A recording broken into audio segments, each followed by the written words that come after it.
8:47 na po, magandang umaga, araw na po ng Miyerkules, 16 ng Nobyembre 2016. Sa ngalan po ni Kuya Daniel Razon, ako po si Jules Soriao. At ako naman si Rina Villamor. Narito na po ang mga humahataw na balita. Pagbibigay ng executive clemency sa mga matatanda at may sakit na bilanggo bago matapos ang taon, pinag-aaralan na ni Pangulong Rodrigo Duterte. Panukalang SSS pension increase ibibigay na sa January 2017, ngunit 2,000 pisong umento, hindi maibibigay ng buo. Anti-Money Laundering Council o AMLAC report sa mga bank account na umunoy pinaglagakan ng drug money mula sa New Bilibid prisons, hawak na ng Justice Department. Kumpirmadong kaso ng Zika virus infection sa bansa, umabot na sa 33 ayon sa Department of Health. At isang may bahay na mayroong hindi pangkaraniwang uri ng head and neck cancer, tinulungang maipagamot ng UNTV, serbisyong kasangbahay katuwang ang St. Luke's Medical Center. Sa detalye po ng mga balita, hawak na ng Department of Justice ang report ng Anti-Money Laundering Council sa mga bank account na hinihinalang pinaglagakan ng drug money mula sa New Bilibid Prison. Ayon kay Justice Secretary Vitaliano Aguirre III, matagal nang hinihintay ng NBI ang report ng AMLAC para maisama sana sa inihaing reklamo laban kay Senator Laila De Lima. Ngunit noon Lunes lamang ipinadala, isang oras matapos ang babala ni Pangulong Rodrigo Duterte sa AMLAC at Bangko Sentral ng Pilipinas na makipagtulungan ang mga ito sa investigasyon ng DOJ. After the President nagdiskurso kahapon, na parang nagagalit siya sa AMLAC. Mga 3 o'clock yun. At 4:30 o'clock, yung kahapon din, dumating yung sagot na nakalagay doon, makita mo 11 November 2016. Yun ang date nung, ibig sabihin, nung 11 pa, dapat iyang ready na. Samantala, malaking bagay umano para sa prosecution ng pag-amin ni Senator Laila De Lima sa kanyang relasyon sa dating driver at bodyguard na si Ronnie Dayan. Ayon kay Justice Secretary Vitaliano Aguirre, mas naging kapanipaniwala ang kwento ng mga drug lords sa New Bilibid Prison na si Dayan ang kumukolekta ng drug money para kay De Lima. Ngunit higit umanong may epekto sa kanyang disbursement case ang pag-amin ni De Lima sa relasyon kay Dayan. Nitong nakarang buwan lamang, sinampahan ng disbursement ang senadora dahil sa gross immorality. Ngayon wala nang dapat i-prove yung mga complainants sa disbarment, sapagkat lumalabas na talagang siya'y nakiapid sa isang taong may asawa. Hanggat hindi analgian ay nakikiapid ka sa may asawa. At yan ay sobrang immorality niyan. At ang Supreme Court dyan, dun sa mga mas mababa pang mga immorality, disbarment ang talagang pinaparusa sa mga abogado. Ngunit giit ni De Lima, walang bahid ang kanyang record bilang opisyal ng gobyerno hanggang sa idinawit ang kanyang pangalan sa kalakalan ng droga sa Bilibid. Nagnegatibo naman sa paggamit ng iligal na droga ang 80 empleyado ng Department of Justice na unang sumalang sa mandatory random drug test. Sumalang na rin sa random drug test kahapon ang matataas na opisyal ng kagawaran, kabilang ang mga undersecretaries, assistant secretaries at prosecutor general. Ayon kay Justice Secretary Vitaliano Aguirre III, magpapatuloy ang random drug testing hanggang sa masuri lahat ng 700 empleyado ng ahensya. Well, may resulta na kapon, all negative naman, buti naman. Bukod sa mga general at polis, iniimbestigahan din ngayon ng National Police Commission o NAPOLCOM ang tinatawag na narco-execs o chief executives na umano'y sangkot sa operasyon ng iligal na droga. Batay sa listahan ni Pangulong Rodrigo Duterte. Narito ang hataw na balita ni Mirazol Abogadil. kasabay ng pagkakasama ng mga chief executive sa listahan ni Pangulong Rodrigo Duterte sa umano'y sangkot sa operasyon ng iligal na droga sa bansa ay ang pag-aalis ng kanilang deputation powers.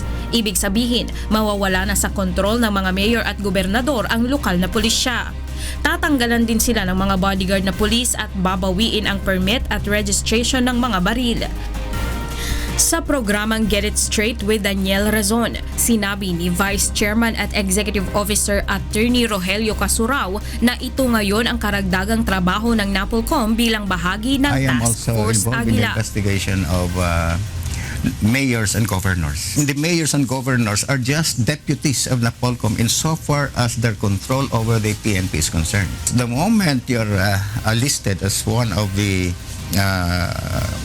personalities in the list of the president, automatic tatanggalan ka namin ng deputation power. Sa kasalukuyan, tapos nang imbestigahan ang 10 sa mahigit 30 alkalde na nasa narco executive list bukod pa ang 2 gobernador. More are coming. So far, wala pa sa Metro Manila. We have started with Region 1 up to Nero, yung pinaka-last na region ngayon. Sa pag-execute ng waiver ng mga chief executive ay mas mapapabilis aniya ang investigasyon sa kanila. Maaaring silipin ng NAPOLCOM ang kanilang bank accounts pati ang kanilang records sa Securities and Exchange Commission at sa Bureau of Immigration. Mirasol Abugadil, UNTV News and Rescue, Quezon City. Nanindigan ang ombudsman na hindi immune sa dismissal at suspension ang mga senador at congressman na sa mga inilabas nilang mga resolusyon. Narito ang hatol na balita ni Mon Hocson. Tinutulan ng Office of the Ombudsman ang mga pahayag na hindi sakop ng dismissal o suspension order ang mga miyembro ng mababa at mataas na kapulungan ng Kongreso. Ayon sa Section 27 ng Republic Act 6770 o ang tinatawag na Ombudsman Law, lahat ng provisionary orders ng Ombudsman ay immediately effective and executory. Nakasaad rin sa Rule 3, Section 7 ng Ombudsman's Anti-Graft Rules of Procedures na bagamat ang mga desisyon ay maaaring iapila, hindi dapat mapigilan ang implementasyon ng anumang kautusan. Taong 2013 na maglabas ng order si Ombudsman Conchita Carpio Morales na lahat ng mga pinuno ng mga ahensya ng pamahalaan ay obligadong ipatupad ang mga desisyon at kautusan mula sa kanilang tanggapan. Ayon kay Ombudsman Morales, mapapatawan ng administrative disciplinary action ang sinumang opisyal na tatangging ipatupad ang direktiba. Hindi rin naniniwala ang ombudsman na magdudulot ng constitutional crisis kung ipipilit nila ang dismissal ni Senator Jovel Villanueva. Kung nais ipilit ng Senado ang kanilang stand na hindi sila nasasakop ng dismissal order mula sa ombudsman, ang Korte Suprema ang nararapat na magdesisyon kung sakaling mayroon mang conflict sa pinaiiral na batas. Mon Hocson, UNTV News and Rescue, Office of the Ombudsman. Itinalaga ni Pangulong Rodrigo Duterte bilang bagong administrator ng National Irrigation Administration o NIA si Deputy Cabinet Secretary Peter Laviña. Ayon kay Agriculture Secretary Manny Peñol, welcome development ang pagkakatalaga kay Laviña, lalo na't ang NIA ang isa sa mahalagang ahensyang sumusuporta sa Department of Agriculture. Samantalang ang Maguindanao engineer na si Zar Sulaik naman ang inilagay sa Deputy Administrator for Operations ng NIA. Inilunsad ng Department of Transportation ang isang portal kung saan maaaring i-report ng publiko ang mga kaso ng korupsyon sa mga nasasakupan nitong ahensya. Para sa mga may nais na i-report, bisitahin lamang ang www.dotr.gov.ph, i-click at sagutan ng DOTR online complaint form. Ang bawat reklamo ay i-consolidate ng kanilang digital media group bago isimite sa mga opisyal na siyang magsasagawa ng investigasyon. Mga report are confidential, no? So, kung may mga kasong kailangan i-file, then doon lang natin kakailanganin na magbigay sila ng identity nila to give their statement. But otherwise, we will follow up their allegations. If we need follow-up questions sa kanila, may mga contact number silang ibibigay. But the information that they give us are treated as confidential. Kabilang sa mga sangay na nasa ilalim ng DOTR, ang Land Transportation Franchising and Regulatory Board, Land Transportation Office at Manila International Airport Authority. Isang OFW and Family Summit ang isinagawa sa Pasay City na layong turuan ang tamang paraan ng pagnenegosyo at paglalagak ng ipong kita ang mga overseas Filipino workers. Narito ang hataw na balita ni Brian De Paz. Taon-taon maraming Pilipino ang napipilitang mangibang bayan upang magtrabaho at buhayin ang kanilang pamilya. Ngunit hindi naman pangmatagalan ang pagiging isang overseas Filipino worker, kaya kailangang makaipon at ma-invest ng wasto ang kanilang mga kita. Ito ang layunin ng isinagawang OFW and Family Summit sa World Trade Center sa Pasay City. Proyekto ito ng Villar Sipag o Social Institute for Poverty Alleviation and Governance at Go Negosyo. Katuwang ang iba't ibang ahensya ng pamahalaan at kumpanya. Tinuruan ang mga OFW kung papaano maging entrepreneur ng mga dati ring Filipino worker na nagtagumpay sa pagninegosyo. Imbis na magkano ka, yung bang you take the risk na kung wala kang alam sa negosyo. So, minabuti ko na baka dito mabibigyan kanila ng tamang pamamaraan. Ayon kina Senador Cynthia Villar na direktor ng Villar Sipag at Joey Concepcion ng Go Negosyo, malaking tulong ang ganitong summit upang matuto ang mga OFW kung papaano sila kikita at kung papaano gugugulin ang kanilang ipon. Kasi minsan kaya hindi sila nag-iipon, wala silang knowledge on how to invest their savings. Pero kung meron na silang inaambisyon na paggagamitan nila na savings na maliliit na negosyo, I'm sure the more na mag-iipon sila. So pag negosyo, this comes with a level of risk. So I would not suggest setting up a negosyo just for the sake of setting up a negosyo.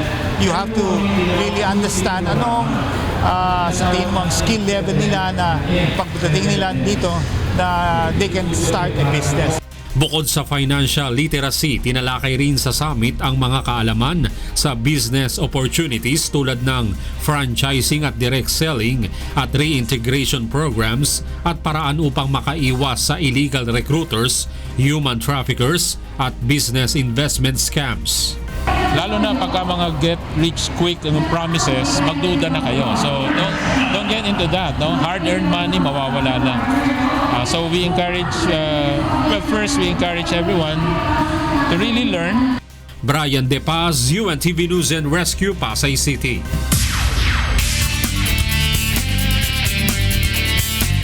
Nakaengkwentro ng mga pulis kagabi ang isang lalaking tulak umano ng droga at hinihinalang miyembro ng Gun for Hire Group sa isinagawang anti-drug operation sa Caloocan City. May hatol na balita si Maki Libradilla live. Morning, Maki. Yes, June, dito na nagwakas ang buhay ng umano'y notorious drug pusher at gun for hire natapos itong makaengkwentro ng mga pulis sa ikinasang drug buy-bust operation sa Barangay 8, dito yan sa Caloocan City kagabi. 1,000 pisong halaga sana ng shabu ang bibilhin ng poser buyer, subalit agad na nagpaputok ang sospek nang makatunog na pulis ang katransaksyon. Tinamaan pa ng bala sa dibdib ang poser na pulis, mabuti na lang at nakasuot ito ng bulletproof vest. Nagkahabulan hanggang sa na-corner na ng mga pulis ang sospek sa paradahan ng truck sa isang compound. Nasawi ang sospek na si alias Buknoy matapos itong magtamo ng mga tama ng bala sa katawan ayon sa NPD Soco. Na-recover ng Soco sa crime scene ang isang kalibre 45 na baril at bag na naglalaman ng mga pakete ng hinihinalang shabu at ng mga marijuana. Yan man ang latest. Balik sa iyo, Joe. Maraming salamat, Maki Libradilla. Isang lalaking kilala umanong drug user sa Barangay Payatas, Quezon City ang pinagbabaril ng hindi pa kinikilalang suspect sa loob ng kanyang bahay. May hataw na balita si Reynante Ponte live. Yes, Reynante, go ahead. Yes, Rina, isa na naman ng lalaki ang nabiktima ng pamamaril sa loob mismo ng kanyang bahay sa Quezon City pasado alas 12 ng madaling araw kanina. Kinilala ang biktima na si J. Yap, 44 anyos. Sa inisyal na impormasyon ng mga otoridad, natutulog na umuno ang biktima dahil sa buong maghapon nitong pag-inom ng alak nang pasukin ng dalawang armadong lalaki na nakabonet ang bahay ng biktima sa number 41 Rose Street, Barangay Payatas. Ayon sa mga residente, posibleng sakay ng isang kotse na walang plaka ang mga salarin dahil ito ang huling nakitang dumaan sa lugar. Kilalang gumagamit ng iligal na droga ang biktima pero hindi pa tiyak kung nagbebenta ito. Ayon naman sa kapitbahay nito, nang magkahiwalay ang biktima at ang asawa nito ay doon na umano nag-umpisang maglasing at magbisyo ang lalaki. Na-recover naman rin sa crime scene ang 6 na basyo ng bala at sa ngayon ay patuloy pang iniimbestigahan ng QCPD Criminal Investigation Detection Unit ang nasabing insidente. Alexia Rina. Maraming salamat sa iyo, Reynante Ponte, mula sa Quezon City. At para naman sa mga balita sa labas ng bansa, narito ang ating kasamang si Monica Veranio.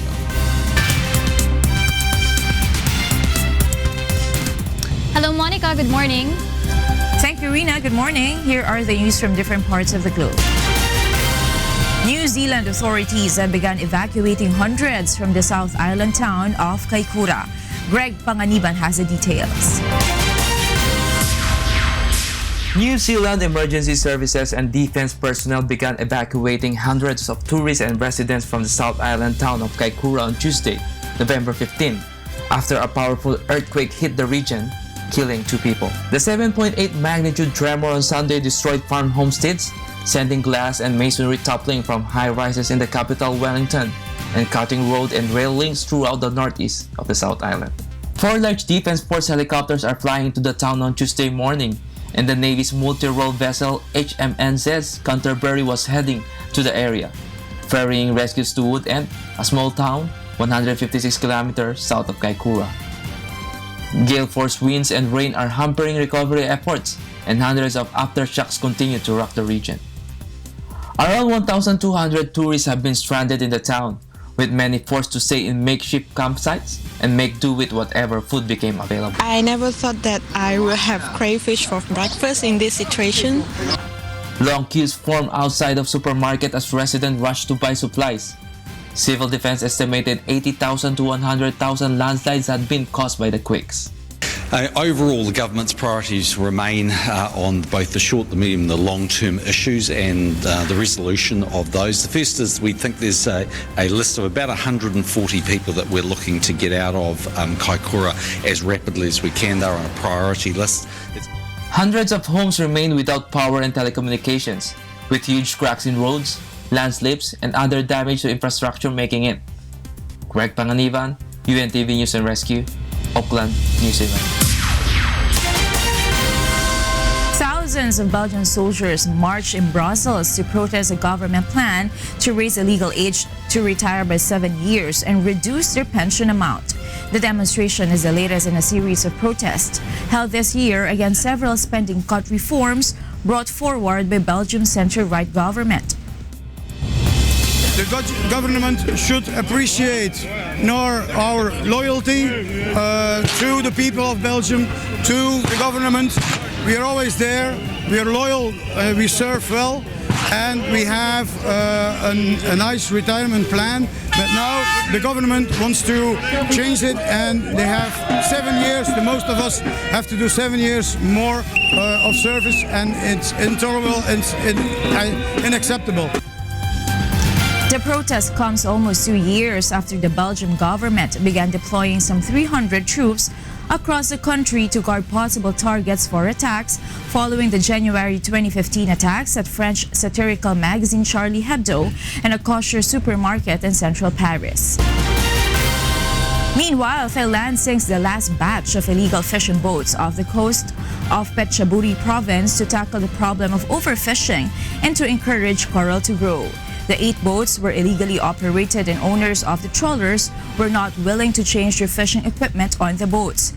Project Head Fishery Inspector Vikarn Ingsri Sawang says these boats can become artificial coral and a sanctuary of marine species. There are also nearly 200 illegal fishing boats that have been granted loans from the government to renovate and change their fishing tools from illegal nets to legal fishing methods. Thailand has beefed up its campaign to eradicate destructive fishing since the European Union warned Thailand over illegal, unreported, and unregulated fishing. And those are the news from around the world this morning. Back to you, Rina. Thank you, Monica, for those global news. Okay, so alright, ang mga kasama natin sa Radyo La Verdad 1350 sa huntahan si Atty. G-Bet at Joe Castigador. Hi, June, Rina. Morning. Rina. Morning. Ganda umaga sa inyo dyan. Kamusta na? Ano bang inyong gustong pag-usapan namin din Aba, Rina, ano ba gusto mong pag-usapan daw nila? Yung kay Senadora Laila De Lima. Oo nga. Totoo ba, Atty., tama ba yung sinabi ni Justice Secretary na talagang magdidiin lalo kay Senator Laila De Lima yung pag-amin niya? It's all wrong. Ngayon, kita mo? It's all wrong.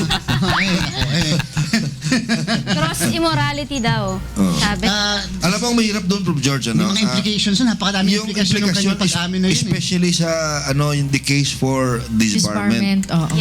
Na kanya na inihain kontra sa kanya kasi 'di ba inamin niya na may nagkaroon sila ng relationship. Di ba immorality is one of the grounds for disbarment? Alam ni Professor George yan. Yung lalaki is still legally married. It ain't that way, baby. Wow. Legally married pa rin sa kanyang asawa kahit sabihin mo matagal na silang hiwalay. So ibig sabihin, adultery pa rin yung ika nga nakumit mo. Adultery on the part of the woman dahil di pa yata napalitan ng batas, Prof. George, ano? Concubinage on the part of the man. So, but in the case of Senator Laila De Lima, siyempre natural, lalo na senador pa siya, abogado, then immorality could be one of the grounds that can be invoked to especially disbar her. Siguro, and maybe expel her from the Senate. Siguro nga din medyo sa sobrang yung bang nag-aalim po yung sama ng damdamin ni Senator. Mali yun, mali tala. Medyo hindi na niya napigilan yung paglalatag niya ng ganyan ng lihim na yon, ano. Medyo siguro the frailties of a woman. Ayun. Nako, ganun pala yon. Ang kahinaan. Human frailties, pagkukulang, di ba? Para bang si Rina weighed against her stature in life. Her human frailties are minuscule. Kahinaan pala ako. Ay, maraming salamat Kuya June, Rina. Narito mga dapat abangan sa ikalawang paghataw ng mga balita. Pangulong Rodrigo Duterte at Kongreso napagkasundoan na ang mga panukalang batas na dapat unahing ipasa. Pagbibigay ng executive clemency sa mga matatanda at may sakit na bilanggo bago matapos ang taon, pinag-aaralan ni Pangulong Duterte.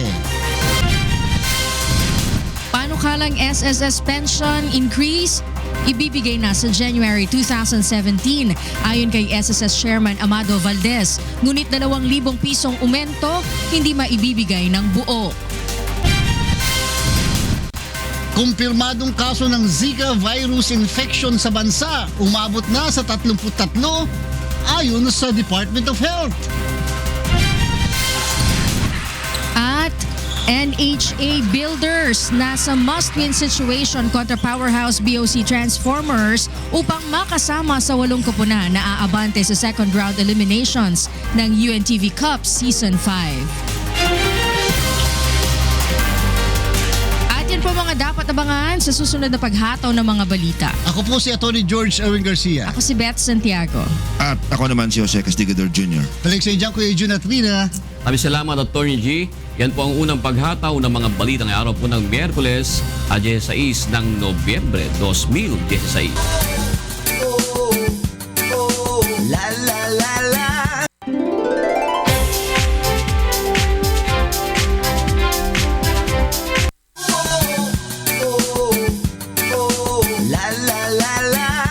Punta natin sina Kuya June at Angel para sa ikalawang paghataw ng mga balita sa Good Morning Kuya.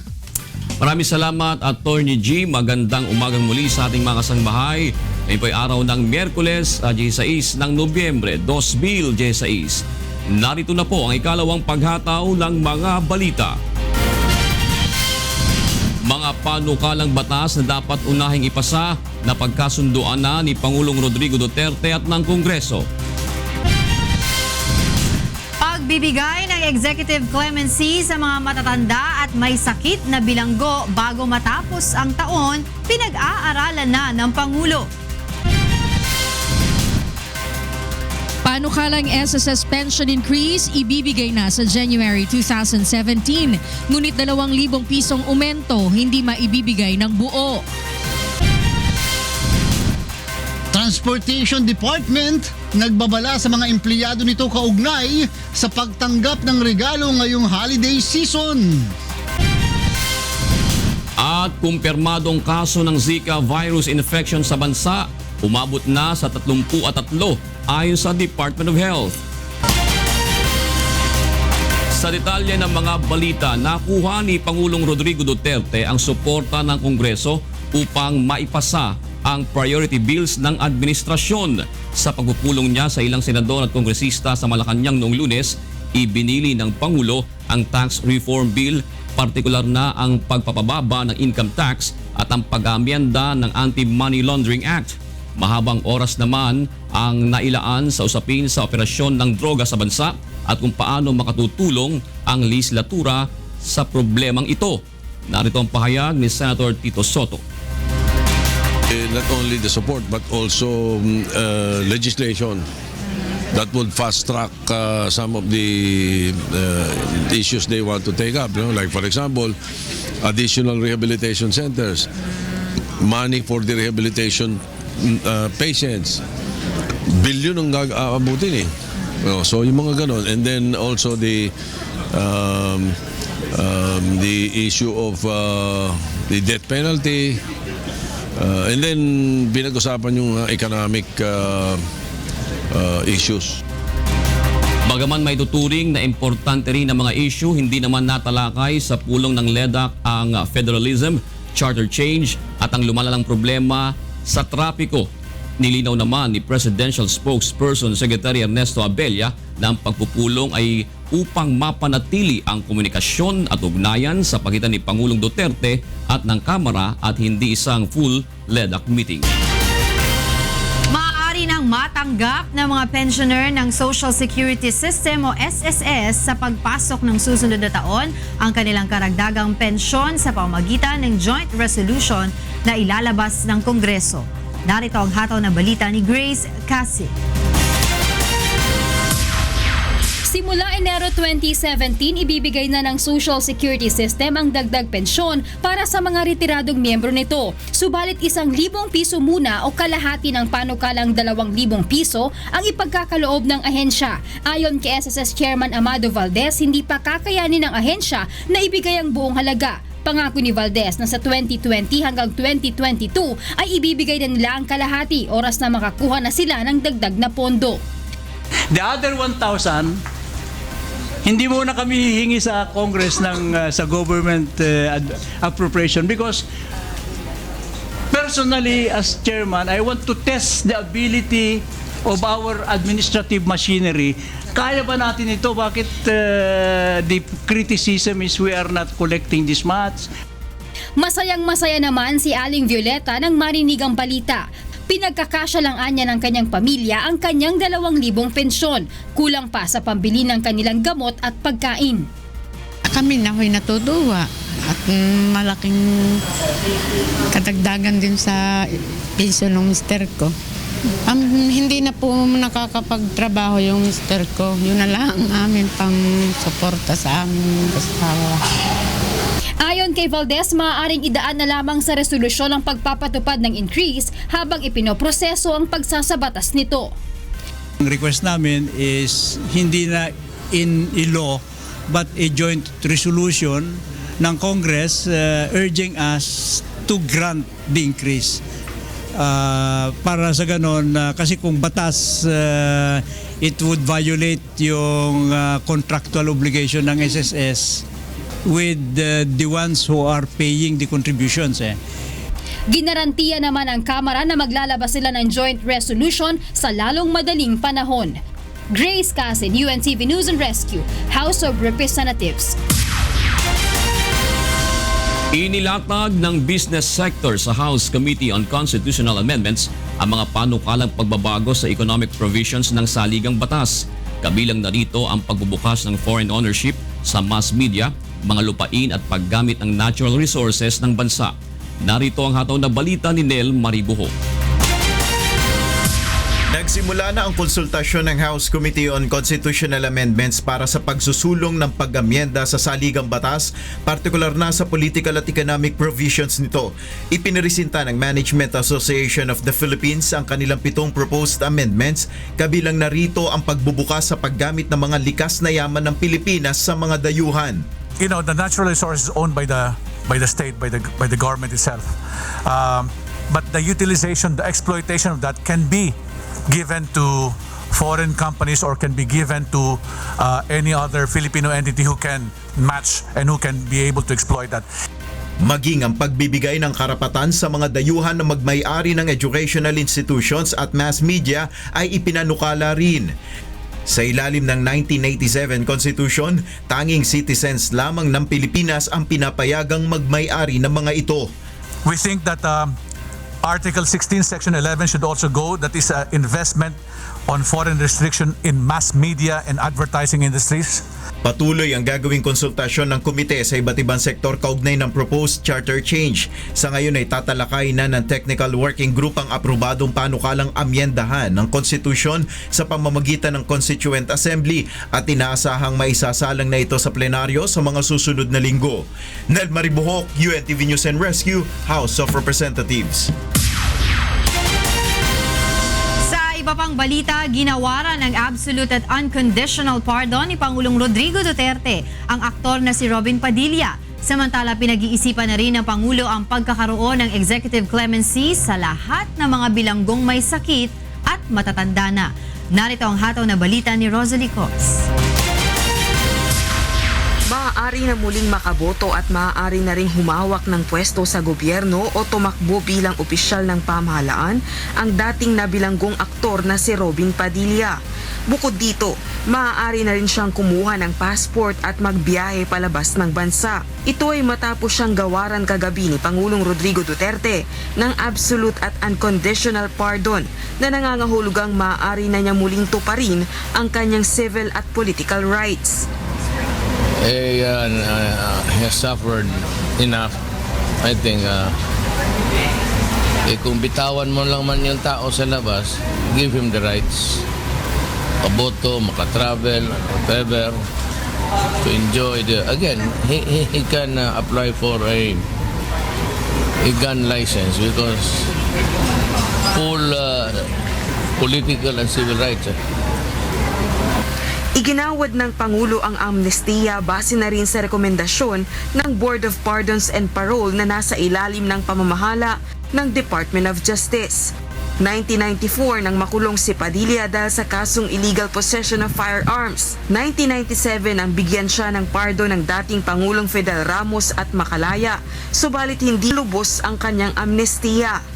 Bukod dito, pinag-iisipan na rin ni Pangulong Duterte ang pagkakaloob ng executive clemency sa iba pang bilanggo ng mga may sakit, matatanda at mga bumibilang nasa kulungan ng maraming taon. I am contemplating, they are preparing it. Sa lahat ng matatanda, saka may sakit, yung may rheuma na hindi na makatakbo, yung been there 80 years old above, kung gusto pa nila, may mauwian sila. I will grant them pardon also so that they can return home. Yung nakatira dyan 40 years or more, they deserve to be out. Rosalie Cos, UNTV News and Rescue, Malacanang.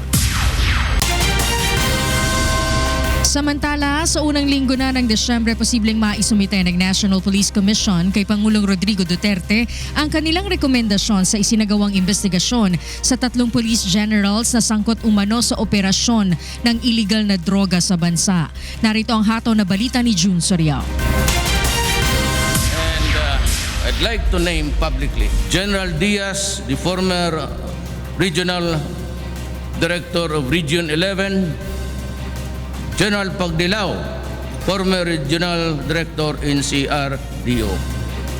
General Tinio, former QCPD Director.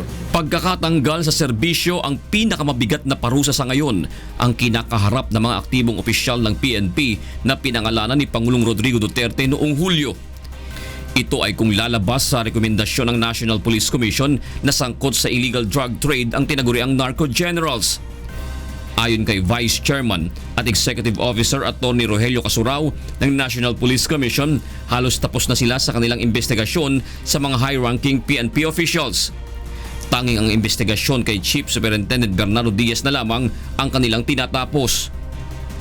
So nahuli lang ng konti to si General Diaz because of the investigation taking some time because it has to be done in Region 6. I'm very certain na by the first week of December may po-forward na namin yun sa Office of the President. Masusiraw nilang tinimbang ang bawat position papers na isinumite ng mga general. It's a matter of documentation na lang.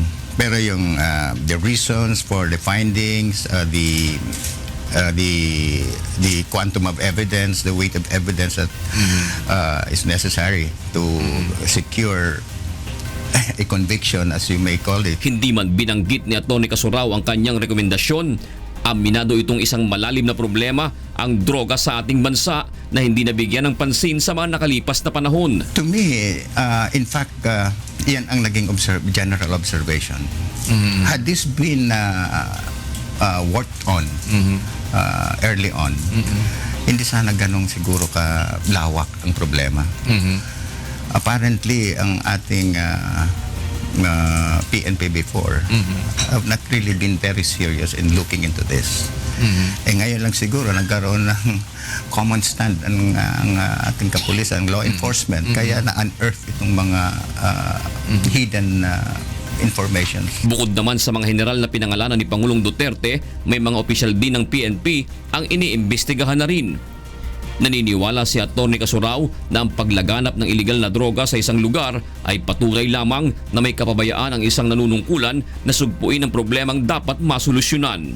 Ang incidents po, pag nakikita mo laganap sa isang lugar, yes, and then probably, and in all likelihood, people who are supposed to look into this were not doing their job. Jun Suriao, UNTV News and Rescue, Quezon City. Nagbabala si Department of Transportation Secretary Arthur Tugade sa mga empleyadong nasasakop ng kagawaran na ipinagbabawal ang pagtanggap ng anumang uri ng regalo lalo na ngayong malapit ng holiday season. Ito ay bahagi na rin ng anti-corruption campaign ng DOTR. Ang sinumang opisyal at empleyado na mahuhuling tumatanggap ng regalo ay maaaring matanggal sa kanilang posisyon o trabaho. Narito ang bahagi ng pahayag ni LTFRB Chairman Atty. Martin Delgado III. I will just have to appeal, kung pwede, wag na kayo magbigay before, during, and after any government transaction that you're going to enter into with the DOTR or with any government agency for that matter. Handa na ang mga tauhan ng Eastern Police District sa ipatutupad na seguridad sa mga mall at iba pang matataong lugar sa San Juan, Mandaluyong, Pasig at Marikina ngayong holiday season. Narito ang hato na balita ni Lea Ilagan.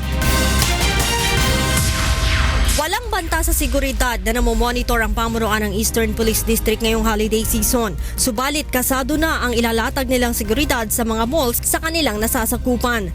Ayon kay EPD Deputy Director for Administration, Police Senior Superintendent Edwin De Ocampo, 3,000 nilang tauhan ang i-deploy sa paligid ng malls upang matiyak ang seguridad ng publiko simula sa December 1. 60 pulis aniya ang itatalaga sa Dinarayong Green Hills Shopping Center habang 70 naman sa Mega Mall at Shangri-La.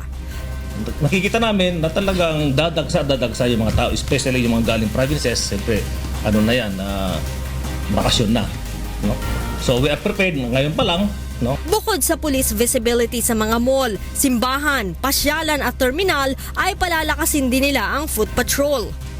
Establishment of police assistant desk in places of convergence, deployment of bus marshals, although na ginagawa po namin ito, dagdagan po namin, of plan city operations, and conduct of joint PNP and AFP interdiction patrols. Paiigtingin din nila ang pakikipag-ugnayan sa Highway Patrol Group at MMDA para sa pagsasaayos naman ng daloy ng mga sasakyan. Palalakasin rin ang kanilang intelligence gathering at koordinasyon sa force multiplier at mga volunteer groups na tutulong sa pagmamantini ng seguridad, lalo't sasapit na ang anibersaryo ng CPP-NPA sa December 26 at anibersaryo din ng Rizal Day bombing sa December 30. Leia Ilagan, UNTV News and Rescue, Camp Crame.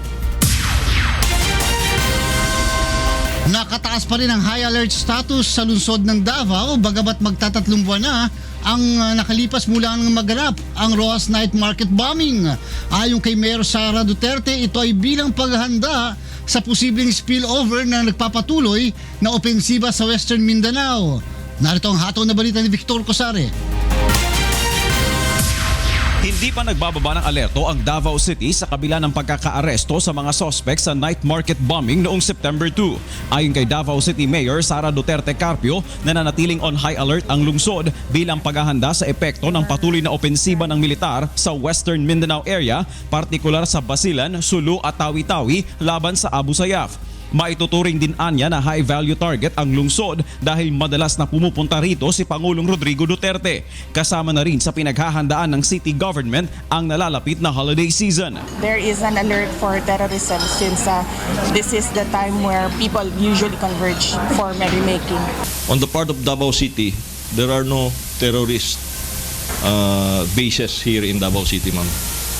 Most of the terrorists that are threatening Davao City are from western part of Mindanao, ma'am. Suportado rin ng lokal na pamahalaan ang hiling ng Task Force Davao para sa karagdagang metal detectors, signal jammers na pangontra sa improvised explosive devices at X-rays upang mas mapangalagaan ang seguridad ng lungsod.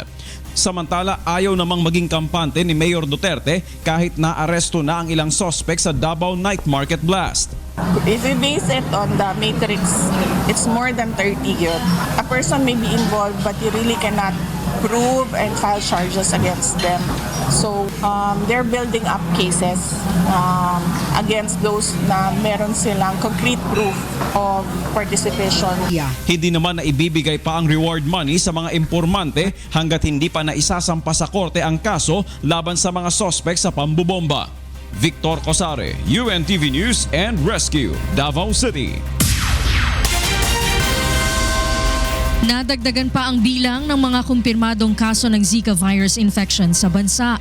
Sa ulat ng Department of Health, umabot na sa 33 ang Zika virus infection cases sa bansa matapos maitala ang panibagong 10 kaso. 12 sa mga ito ay naitala sa Iloilo, 11 sa Metro Manila, 9 sa Calabarzon at 1 naman sa Cebu. Patuloy na ring minomonitor ng DOH ang kalagayan ng buntis na na-infect ng Zika virus sa Cebu na nakatakdang manganak sa Enero 2017.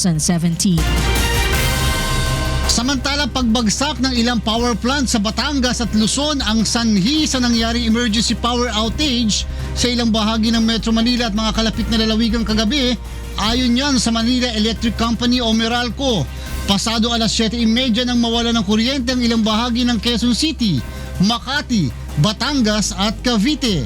Mag-aalas 9 ng gabi naman nang maibalik ang supply nito. Kabilang sa mga planta na supplier ng Meralco o na nakararanas ng aberya ang Santa Rita, San Gabriel, San Lorenzo at Quezon Power. Samantala, pinaiimbestigahan na ng Department of Energy ang nangyaring power outage. Para naman sa mga balita sa labas ng bansa, narito ating kasamang si Rina Villamor. Hey Rina, good morning. Hi Angela, good morning. Here are the latest news from different parts of the world. 5 students were stabbed inside a Utah High School boys' locker room before the 16-year-old male killed himself. The stabbing suspect was apprehended by a resource officer of Mountain View High School in Orem before he and the victims were transported to local hospitals. Their injuries range from minor to critical. Police have not released additional details about the circumstances surrounding the attack or what might have motivated it. Dozens of residents were evacuated from their homes close to the Chilean capital of Santiago as a forest fire raged out of control. Some 2,300 hectares of shrubs and bushes have already been consumed by the fire. The fire started on Sunday on the Lo Prado Hill, a commune of Pudayuel, which spreads towards the Rinconada de Maipu. Forest fires are common in Chile and have been particularly savage this year after a hot and dry summer. In 2014, a fire in Valparaiso killed 15 people and consumed over 2,000 homes. Meanwhile, two Hong Kong pro-independence lawmakers vowed to appeal the court's decision which disqualifies them from taking office. Democratically elected legislators Yao Wai-ching and Baguio Leong sparked controversy when they displayed a banner declaring Hong Kong is not China and substituted disrespectful terms for China while taking their oaths last month. The Congress ruled that Hong Kong legislators must solemnly swear allegiance to Hong Kong as part of China. It added candidates who take the oath of office in an insincere manner will be disqualified also and not given another chance to swear in. Hong Kong is a former British colony that returned to China in 1997 under a one-country, two-systems agreement that ensured its freedom and wide-ranging autonomy, including a separate legal system. And those are the latest news from around the world at this hour. Back to you, Angela. Thank you, Rina. Para sa mga karagdagang balita, bumisita lamang sa aming website na untvweb.com. At abangan sa ikatlong paghataw ng mga balita. Motorcycle rider na nabangga ng isang multicab sa Cebu City, tinulungan ng UNTV News and Rescue Team. Department of Foreign Affairs o DFA nagbabala sa mga undocumented Filipino sa Estados Unidos kaugnay sa planong deportation sa mga illegal immigrant criminals ni incoming US President Donald Trump.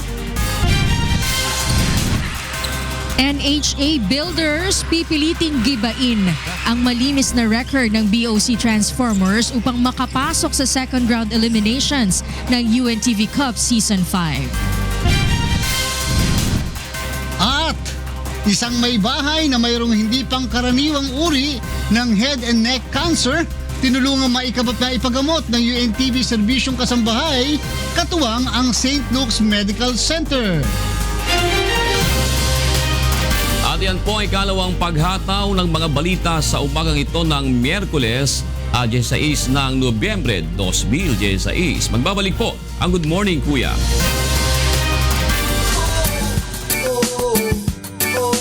La la la la.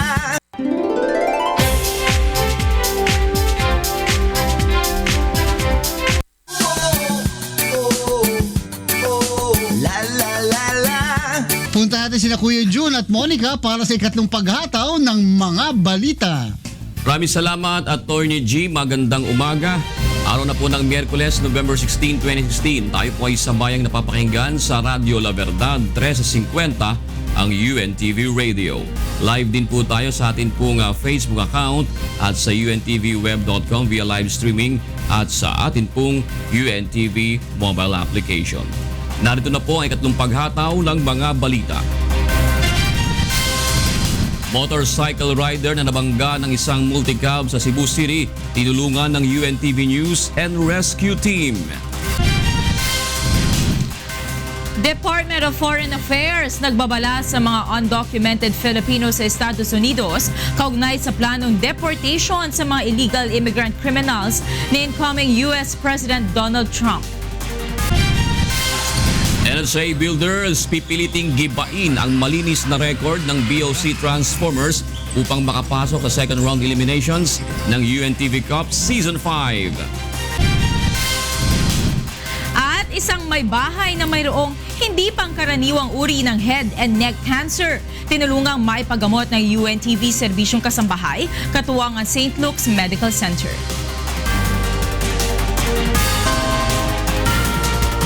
Sa detalye po ng mga balita, tinulungan ng UNTV News and Rescue Team ang nabanggang motorcycle rider sa Cebu City kahapon. Narito ang hataw na balita ni Jericho Albano. Nagtamo ng mga galos sa likuran at tagiliran ng motorcycle rider na si Reggie Romeral, 35 taong gulang matapos mabangga ng isang multicab sa B. Rodriguez Street, Cebu City kahapon. Idinaraing din nito ang pananakit ng katawan at ang hirap na paghinga. Agad naman itong kinuhanan ng vital signs ng UNTV News and Rescue Team at nilapatan ng pangunang lunas ang mga tinamong sugat. Kwento ni Reggie, nakahinto lamang siya sa gilid ng kalsada nang mabangga ng multicab. Ayon naman sa multicab driver, mayroon siyang iniwasang isa pang motorsiklo na bigla umanong nag-overtake kung kaya kinabig niya ang manibela at nabangga ang biktima. Nangako naman itong sasagutin ang pagpapagamot ni Reggie. Samantala matapos bigyan ng first aid ay dinala na sa Cebu City Medical Center ang biktima upang mabigyan ng karagdagang atensyong medikal. Kasama ang Cebu News Team, Jericho Albano, UNTV News and Rescue, Philippines. Nagbabala ang Department of Foreign Affairs o DFA sa mga Filipino illegal immigrants sa Estados Unidos. Kasunod ito ng plano ni US President-elect Donald Trump na pagpapadeports sa 3 milyong illegal immigrant na mayroong criminal record sa oras na maupo siya sa pwesto. Ayon kay Foreign Affairs spokesperson Assistant Secretary Charles Jose, nasa 4 na milyong Pilipino ang nakatira sa Amerika. Karamihan sa mga ito ay mga legal resident o mga American citizen na. Ngunit aminado ang DFA na mayroon pa ring mga Pilipino na iligal na naninirahan sa Estados Unidos. Ito ay mga wala pang kaukulang dokumento o di kaya ay sangkot sa iba't ibang uri ng krimen. Kaya naman payo ng DFA sa mga ito, maghanda na at asikasuhin ang pagpoproseso sa mga kinakailangan dokumento sa lalo madaling panahon. Nakatakdang umupo ang bagong halal na Pangulo ng Estados Unidos sa January 2017. Sa iba pang balita, nag-inhibit na ang huwes sa Maynila na humahawak sa drug case ni Marine Lieutenant Colonel Ferdinand Marcelino. Pag-amin ni Presiding Judge Felicitas Laron Kakanindin ng Manila Regional Trial Court Branch 17, kapatid ng matalik niyang kaibigan noong high school, si dating PIDEA Director General Arturo Cacdac. Nagpasya umano siyang bumitaw sa kaso upang huwag pagdudahan ang magiging hatol ng korte, lalo na't inaakusahan ni Marcelino si Cacdac na siyang nagpahuli sa kanya kasunod ng anti-illegal drug operation sa Maynila noong Enero. Alamin po natin ang magiging lagay ng panahon sa buong maghapon kay Ray Pelayon, live mula sa UNTV Weather Center. Maya Payabak, Ray. Maya Payabak, June. Maya Payabak, Kuya Daniel sa ating mga kasangbahay. Bakit ganun kahapon? Medyo maulan na mula umaga hanggang sa hapon. Yes, June. Ang base dun sa advisory number 1 kahapon ng alas 11 ng Pag-asa, yung tinatawag natin na tail end of a cold front. Ito yung lugar na kung saan nagtatagpo itong amihan at itong easterlies na umiiral natin ngayon. Meron tayong hangin ng galing sa may silangan. And then yung amihan, yung portion na nagtatagpo sila, ito yung tinatawag natin na tail end of a cold front. At umaabot ito ngayon sa may central hanggang dyan sa may northern Luzon. Yun din na nagpaulan kahapon sa atin, June. Doon sa Facebook kanina, pag ano ko ng Facebook, nakalagay doon, magiging sunny daw ang weather ngayon. Tsaka enjoy the day, sabi gano'n. Well, yung part ng, kung mapapansin natin dito, June, itong area ng Visayas at Mindanao, yun yung mas malaki ang chance na magkaroon tayo ng maliwalas na lagay ng panahon. Pero yung area, yung central at northern Luzon, ito pa rin yung apektado ng tail end of a cold front. Medyo hindi pa tayo ganun makaka-expect ng fair weather, June. Hindi pala accurate si Facebook. Talagang naniwala ako eh. Sabi niya, sunny weather daw, enjoy the day. Wow. So, mismo nga Facebook app talaga. Oh, yung pagka yung nasa itaas na bahagi ng di ba? May mga lumalabas, diba? Pag may birthday, lalabas doon. Doon sa merong, pag 5 years ago, yung litrato mo nandun doon. Yung lumalabas yun. Diba? Sige Ray, ibigay muna magiging lagay ng panahon sa maghapon. Narito po maglagay ng panahon sa mga susunod na oras. Yung nga pong tail end of a cold front, nakaka-apekto po sa may northern at central Luzon. Sa forecast po ng Pag-asa, yung area po ng Isabela at Aurora. At nakakaranas po ng makulimlim na lagay ng panahon at na meron diyang katamtaman hanggang sa paminsan-minsan po ay malakas na mga pagulan.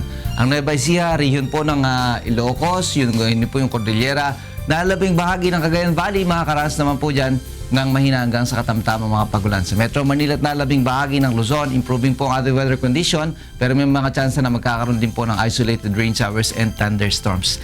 Sa Science Garden sa Quezon City, maaari pong umabot sa 32 degrees Celsius ang maximum temperature ngayong araw. 30 sa Tuigaraw, sa Baguio po 15 to 24 at sa Puerto Princesa City sa Palawan hanggang 33 degrees Celsius. Ang Visayas area, bahagyang maulap hanggang sa maulap naman po ang papawirin at makararanas ng mga thunderstorms. Sa Iloilo City ay maaari pong mabot sa 33 degrees Celsius ang maximum temperature.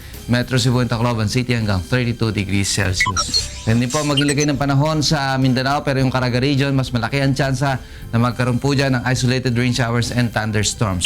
Sa Cagayan de Oro City, maaari pong mabot sa 32 degrees Celsius ang maximum temperature. Metro Davao and Zamboanga City hanggang 33 degrees Celsius. Dahil po natin lagay ng panahon sa mga karatig bansa ng Pilipinas. Unahin na po natin dyan sa may area ng Seoul, South Korea. 3 to 10 degrees Celsius ang maaari pumaita ng temperatura. Partly cloudy with rain showers and thunderstorms. Sa Tokyo, Japan po ay 10 to 16.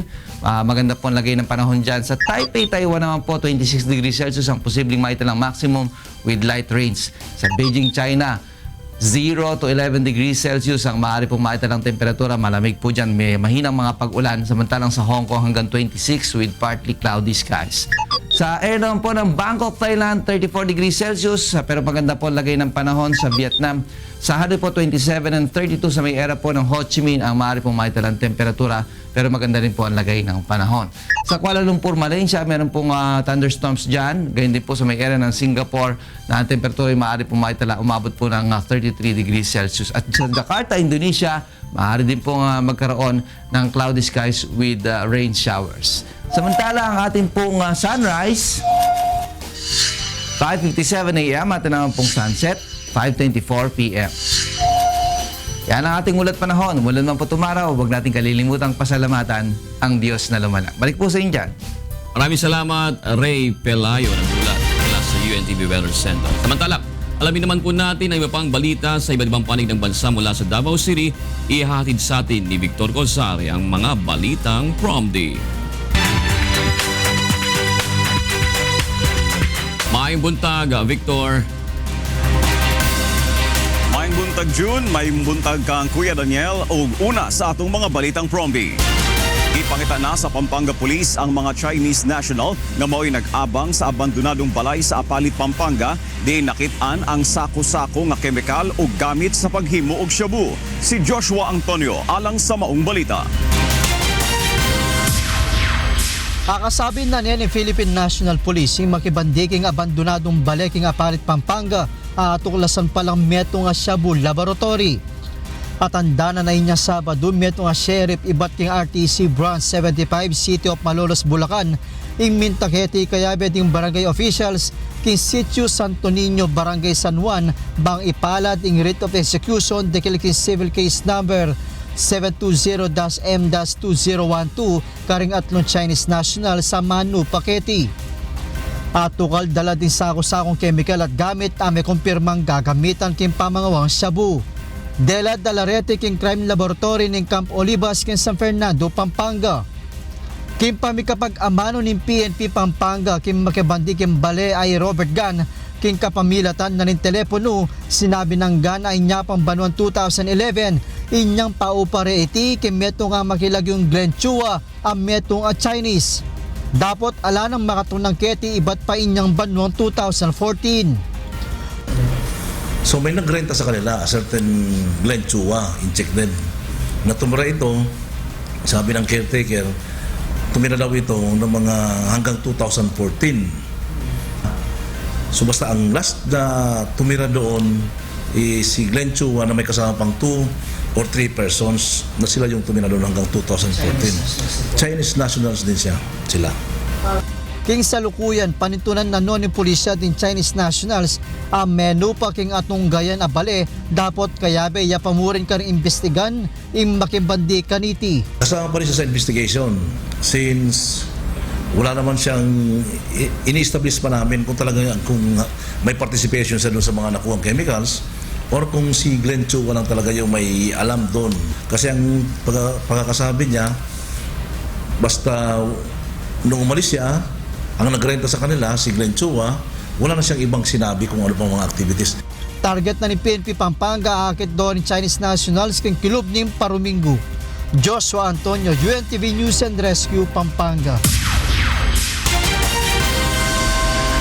Sa laing balita, gilubong sa Cebu Citizens Assembly sa Inayawan Landfill sa Sugbo ang usa ka FPG ni kanhing Presidente Ferdinand Marcos isip pagpakita og pagsupak sa paglubong kang Marcos ngadto sa libingan ng mga bayani. Ang balita gitutukan ni Gladys Tuabi. Dismayado og giisip sa Cebu Citizens Assembly nga hugaw ang nahimong desisyon sa Korte Suprema nga ilubong ang patayng lawas ni kanhing Presidente Marcos sa libingan ng mga bayani. Tungod niini nagbuhat og lihok protesta ang grupo kun diin ilang gilubong diri sa Inayawan Landfill sa Cebu ang simboliko sa patayng lawas ni kanhing Presidente Marcos.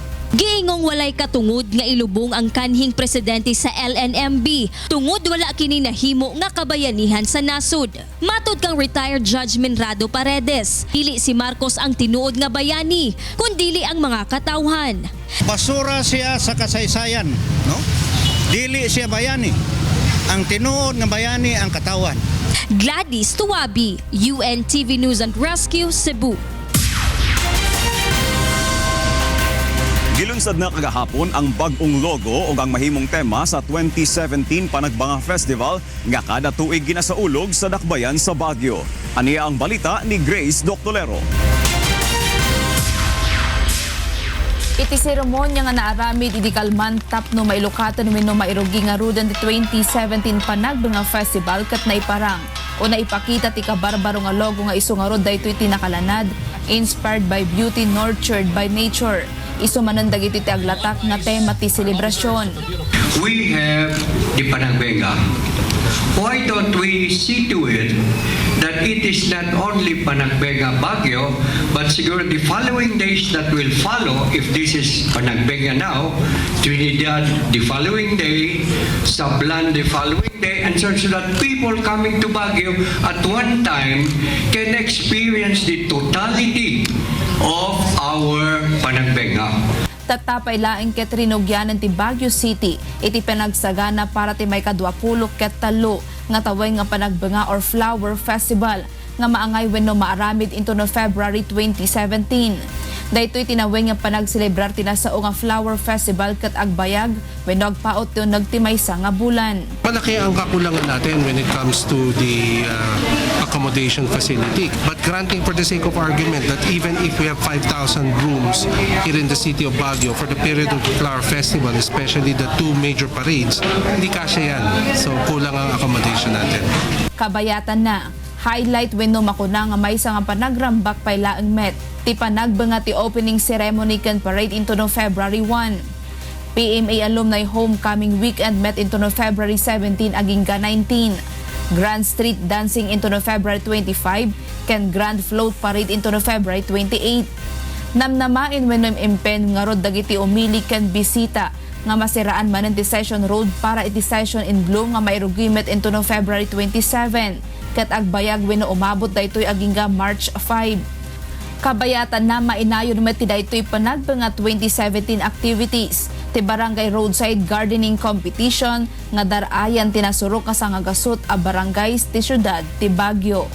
Grace Doctolero, UNTV, Damag ken Salakan, Baguio City. Og kana ang mga balita nga atong gitutukan sa nagalain-laing bahin sa nasod. Gikan diri sa Davao City, balik diya sa studio June. Daghang salamat Victor Cosare. At para naman sa mga balita sa labas ng bansa, kasama natin si Angela Lagunzan. Yes, Angel. Thank you, Monica. These are the news abroad. U.S. President Obama is in Greece for his last European trip as president. Obama calls for debt relief for Athens and appeases leaders from worries about a Trump presidency. Kath Carriedo has the news. U.S. President Barack Obama arrived in Athens on Tuesday, stressing that austerity alone for Greece would not be enough to achieve prosperity. In his last trip to Europe as president, Obama met with Greece Prime Minister Alexis Tsipras to discuss the country's debt crisis and emphasized that there should be some coming together in Europe for a form of debt relief for Greece to help it come out from the crisis. The reforms that have not been easy but have been necessary will make the Greek economy more competitive and at the same time in my message to the rest of Europe, I will continue to emphasize our view that austerity alone cannot deliver prosperity, and that it is going to be important, both with respect to debt relief and other accommodative strategies to help the Greek people in this period of adjustment. Greek Prime Minister Alexis Tsipras also expressed hopes that his country's negotiations with its creditors, particularly the European Bank, would have positive results. Ελπίζοντας πολύ σύντομα οι κόποι και οι θυσίες του ελληνικού λαού να βρουν ανταπόκριση και να έχουμε μια θετική εξέλιξη στα σημαντικά θέματα που έχουμε μπροστά μας, στις διαπραγματεύσεις που αφορούν την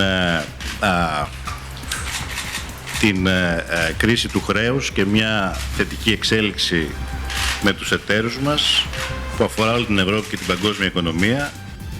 In 2015, Greece agreed to a third bailout package from its European partners amounting to $93 billion, but says it now needed a long-term debt restructuring to turn over from its worst economic downturn in generations. President Obama is in Europe also to appease leaders from the worries they have after a stunning Trump victory in the U.S. election, as Trump campaigned against trade deals from Europe and alienating its NATO allies. Kat Carriedo, UNTV News and Rescue, Chicago. Russia puts Economy Minister Alexei Olyukayev under house arrest for 2 months after he was charged with extorting a $2 million bribe from Rosneft, Russia's biggest oil company. The investigative committee says it had charged the minister with receiving bribes after he illegally demanded that a Rosneft representative pay him to endorse its acquisition of a majority stake from the state in Russian oil company Bashneft. Olyukayev is expected to appear in court later today for a ruling on his possible detention. The large-scale bribe-taking charge could see him face a jail term of between 8 and 15 years.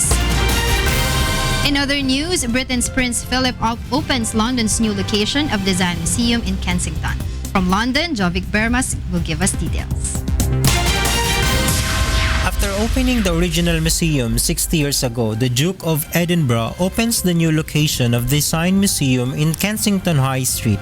It was an established landmark on the banks of the Thames at 28 Haymarket Street. 95-year-old Prince Philip of Britain was shown a collection of popular everyday objects from around the world chosen by the public, including the London Underground rondel, washing up gloves, a bike, and an egg cup. The Prince toured the new building in Kensington and met staff and school children, along with guests including designer Sir Terence Conran and director of the Design Museum, Dejan Sujic. The relocation of the museum to the 6th building, once the Commonwealth Institute, cost a cool £80 million. Housed in High Street, the Design Museum is to serve as a place devoted to contemporary design and architecture and to nurture the next generation of design talent in several fields. It will also be a creative hub promoting innovation. The new Design Museum in Kensington features an open atrium surrounded by large staircases, which will give spectators a great ability to see the hyperbolic paraboloid roof once it's open to the public on the 24th of November. Jovic Bermas, UNTV News and Rescue, London, United Kingdom. And those are the news abroad. Back to you, Monica. Thank you, Angel.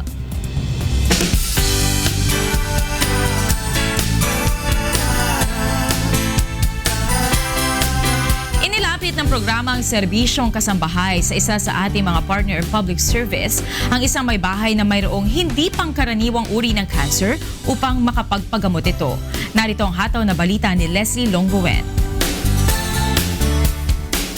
Isang kasangbahay natin mula sa Tondo, Manila ang lumapit sa UNTV Action Center kamakailan upang humingi ng tulong sa kanyang pagpapagamot. Pangunahing idinadaing ni Aling Lourdes, isang may bahay, ang naririnig na malakas na ugong sa tenga. Gayon din ang bahagyang pagkaduling na mahigit 1 buwan na niyang dinaramdam. Sa pamamagitan ng programang Serbisyong Kasangbahay, na ipasuri natin si Aling Lourdes kay Dr. Gil Vicente na isang ear, nose, throat, head and neck surgeon ng St. Luke's Medical Center. Dito napag-alaman na si Aling Lourdes ay may sakit na nasopharyngeal carcinoma. Ang mga presentasyon niya, may konti pagdudugo, pagbabara ng ilong, minsan may sinisipon, no? Tapos lately, ang nangyari sa kanya, meron tayong nakikitang parang nagduduling, no? Kaya sa simula, pag kami bukol, tapos sinabing meron tayong pagduduling, agad-agad malalaman na namin ito yun. Dahil yun dito, no? Sa nasopharyngeal carcinoma. Ang nasopharyngeal carcinoma ay isang hindi pangkaraniwang uri ng head and neck cancer na tumutubo sa bahagi ng lalamunan na malapit sa ilong at sa tinatawag na auditory tubes na siyang mga kanal na papunta sa mga tenga. Nagkaroon tayo ng tubig sa tenga, dahil nga barado yung daanan dito, nagbara siya, dahil dito yung bukol. So hindi nakakalabas. Nagbutas tayo, tinatawag natin dong myringotomy. Tapos naglagay tayo ng tube. Kaya may ventilation tube insertion. In-insert natin yan para makalabas, masipsip natin yung tubig. Yung tube na yun, dun dapat siya dumalabas yung tubig natin. Ayon sa doktor, mahirap operahan ang nasabing cancer dahil sa lokasyon, kaya ang treatment option para kay Aling Lourdes ay radiation at chemotherapy. Ito ang paraan upang patayin ang cancer at kontrolin ang pagkalat nito. Leslie Longbowen para sa Serbisyong Kasangbahay. Balitang sports naman po tayo, kasama si Rina Villamor. Yan, Rina ha. Mukhang matindi yung energy. Talagang, parang sabi nga na iba, parang matindi ang nito ha. Oo, Pagnanais ha. Kailangan yung last game nila against the BOC Transformers ay maipanalo nga nila kasi very crucial game yan. Since nanalo naman sila sa HOR, so malamang malaki din yung chance nila na makapasok pa rin sila dun sa top 4 natin. Ang nanganganib kasi sa atin ngayon sa ating Group A, ito nga, Senate natin ay wala na. Pero yung Ombudsman at saka MMDA, meron pa silang mga natitirang laban. So doon pa lang natin malalaman kung sino yung mahuhulog dyan. Ang MMDA, makakaharap pa nila ang Malacanang this coming Sunday. Tapos ang Ombudsman naman, may last game pa sila against the AFP Cavaliers. Dito naman sa ating Group B, ang nanganganib nga dyan ng HOR, GSIS ang DOJ. Pero ang HOR ay may game pa rin kontra sa Judiciary Magis next Sunday naman yan. Ano yan ha? Yung, ibig sabihin, pag nanalo yung Ombudsman sa AFP, may pagkakataon, pwede ba bang mahila yung AFP? Kasi tuto sila pareho eh. Oo, tuto sila pareho. Kailangan manalo ang Ombudsman kontra sa AFP. Tapos, for sure, yung sa Malacanang tsaka MMDA, kailangan din manalo dito ng MMDA kontra sa Malacanang. Sige, maganda. Exciting yan, Rina. Go, go, go! Eto, naging trending muna sa social media ang quote ni Senator Manny Pacquiao na nagpapakita ng larawan nila ni Floyd Mayweather. Sa Instagram account ni Manny na may caption na "Like my jacket", ipinakita niya ang kanilang larawan kung saan nasa kanan ang kanyang mukha at nasa kaliwa naman ang mukha ni Mayweather. Agad itong nakakuha ng mahigit 126,000 likes at naging mas mainit ang usapin sa muling pag-aharap ng dalawang boksingero. Matatandaang nagpakita si Mayweather sa laban nila Pacquiao at Vargas sa Los Angeles kamakailan. Payag ng senador na matapos manalo at makuha ang panibagong titulo, mas nanaig ang kanyang kagustuhan na makabawi mula sa pagkatalo kay Mayweather noong 1 taon. Sinabi naman ng kanyang promoter na si Bob Arum na may 75% chance na matutuloy ang inaabangang laban ng dalawa. Sa January 2017 pa, ilalabas ang susunod na schedule ni Senator Manny at kung sino ang kanyang makakaharap. 15 sa Philippine Taekwondo team sasalang sa World Junior Taekwondo Championships na gaganapin sa Copeland Sports Center sa Burnaby, Canada. Ang mga Pinoy Jeans ay lalaban sa 5 iba't ibang division kung saan makakaharap nila ang 75 bansa, kabilang ang Korea, France, Spain, Iran, Turkey at iba pa. Ang partisipasyon ng mga atleta ay magsisilbing ensayo na rin nila sa nalalapit na 2017 Asian Junior Championships sa Uzbekistan. Kasama ng mga hahaligi sa koponan ang dating Philippine ace na si Monsur Del Rosario III. Head coaches naman sina Dindo Simpao at Napoleon Dagdagan.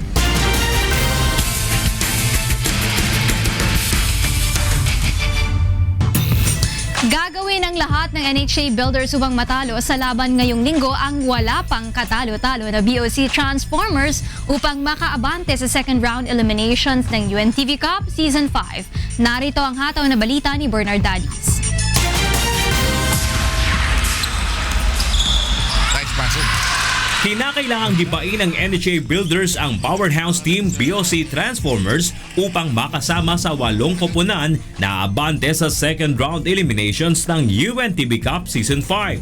Tampok ang sagupaan ng 2 koponan sa first game ng triple header sa linggo, alas 2 ng hapon sa Pasig City Sports Center. Ang NHA na may 3-2 win-loss record ay 3 beses ng sunod-sunod na nananalo matapos ang 2 sunod na pagkatalo sa unang salang sa hardcourt ng Liga ng mga Public Servant. Samantalang ang BOC naman ay hindi pa natatalo sa kanilang 5 game. Sa kabila ng magandang record ng BOC, tiwala si Builders head coach Silverio Bennett Pala III na malalagpasan nila ang team na pinangungunahan ng 2 PBA legends na sina playing coach Kenneth Captain Marvel Durendes at Marlo the Skyscraper Aquino. Kailangan namin maganda ng gusto kasi POC yun eh. Kailangan namin yung panalong yun. 3 beses ang ensayo ng NHA sa halos 1 linggo lamang na pahinga mula nang magwagi sa DOJ Justice Boosters noong nakaraang linggo. Nandun pa rin yung dati namin laro, which is speed. And siguro kailangan ko lang improve yung box out saka yung health defense. Saksihan ng live ang mainit na bakbakan ng Season 4 4th placer NHA Builders at rookie team BOC Transformers sa UNTV at via live streaming sa untvweb.com. Sana pumamanood kayo dito sa Pasig Gym o kaya sa TV nyo. It's a very nice league saka exciting ang mga games dito. Bernard Dadis para sa UNTV Cup Season 5. Another triple header ang dapat niyong abangan this coming Sunday dahil nandyan ang ating games. Uunahan nito ng BOC kontra sa NHA Builders. Ang ating second game naman, ang Malacanang Kamao kontra sa MMDA Black Wolves. At third game natin, ang Judiciary Magics kontra sa PNP Responders. June at Monica, may pahabol pa akong trivia sa inyo kasi napag-usapan natin kanina yung Taekwondo, no? Alam nyo ba ang Taekwondo pala ay nagsimula sa bansang Korea at yung sinasabi nga nilang Thai, ibig sabihin yan ay foot at ang Kwon naman ay ibig sabihin ay fist. Kaya yung sinasabi nilang Taekwondo, it's the way of the foot and the fist. Dito naman sa Pilipinas, 1970s nang i-introduce sa atin yan ni Master Bokman Kim. Ayan ang aking trivia, June at Monica. Okay, maraming salamat. Talaga naman, ikaw na.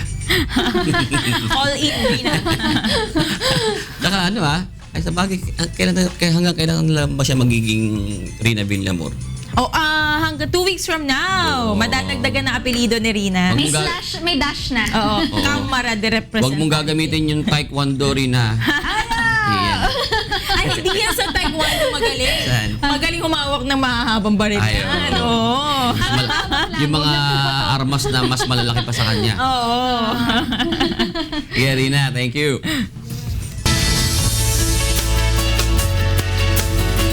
Itinampok ang mga likhang sining ng contemporary artist na si Ronald Ventura sa Taiwan. Narito ang hataw na balita ni Amiel Pascual. Isang Filipino fiesta ang pinangunahan ng Taipei Museum of Contemporary Arts o MOCA at Manila Economic and Cultural Office o MECO noong linggo, November 13 sa Taipei City. Ayon sa mga organizers, layunin ng nasabing pagdiriwang na ipakilala ang talento, sining at mga produktong Pilipino at magbigay pugay sa kontribusyon ng mga overseas Filipino workers sa Taiwan. Filipinos here in Taipei or in Taiwan, most especially overseas Filipino workers. Pangunahing tampok sa pagtitipon ang mga likhang sining ni contemporary artist Ronald Ventura na kauna-unahang Pilipinong nagdaos ng solo art exhibit sa MOCA. Exhibition sa MOCA, it's about finding home. So Ang isa sa inspiration natin dito yung mga OFW dito natin sa Taiwan. Kasi pag nagtatravel. Ang Rainbow Bridges ay isa sa mga obra ni Ronald Ventura na makikita ngayon sa labas ng MOCA. Ito ay iniaalay niya sa mga overseas Filipino workers sa Taiwan na sumisimbolo sa kanilang pangarap at pag-asa sa kanilang tahanan. Isang on-the-spot sand art performance naman ang pinakita ni Mario Subildia na kasalukuyang nagtatrabaho bilang OFW sa Taiwan.